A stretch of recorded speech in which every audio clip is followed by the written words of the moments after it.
क्या आपने कभी खुद से पूछा, मैं कौन हूँ? अगर नहीं, तो शायद आप अभी तक उस यात्रा पर निकले ही नहीं, जो आपको आपसे मिलवाती है। आत्मज्ञान की शुरुआत स्वयं के प्रति जिज्ञासा और सेल्फ ऑब्जर्वेशन से होती है। यह एक आंतरिक यात्रा है, जो बाहरी दुनिया की अपेक्षा अपने भीतर झांकने से शुरू होती है। आत्मज्ञान कोई किताब नहीं, यह एक अनुभव है, एक आंतरिक क्रांति। हर सुबह, हर सांस, हर ध्यान आपके भीतर की दुनिया को खोल सकता है। सेल्फ ऑब्जर्वेशन से शुरू होती है वो यात्रा, जो आपको आपके असली स्वरूप तक ले जाती है।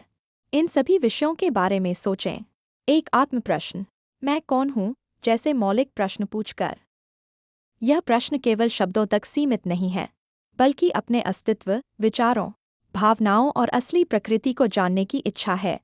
2. अंतर्मुखी होना, अपने विचारों, भावनाओं और कर्मों का निरीक्षण करना। इसके लिए मन की शांति और एकाग्रता आवश्यक है।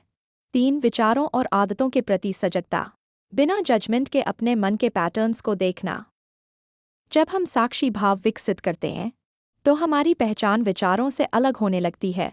4. गुरु या मार्गदर्शन, कई परंपराओं में गुरु की उपस्थिति आत्मज्ञान के लिए आवश्यक मानी गई है। गुरु वह है जो आपको आपका सच्चा स्वरूप दिखा सके। 5. ध्यान और साधना, नियमित ध्यान, योग या अन्य स्पिरिचुअल प्रैक्टिसेस के माध्यम से मन को शांत करना और आत्म साक्षात्कार की ओर बढ़ना। 6. जीवन के अनुभव, कठिनाइयाँ, सुख दुख और संघर्ष भी आत्मज्ञान का मार्ग दिखा सकते हैं, यदि उन्हें सीख के रूप में लिया जाए।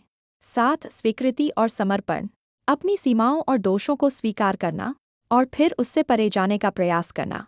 आत्मज्ञान की शुरुआत किसी विशेष स्थान या समय से नहीं, बल्कि आंतरिक जागृति की इच्छा से होती है।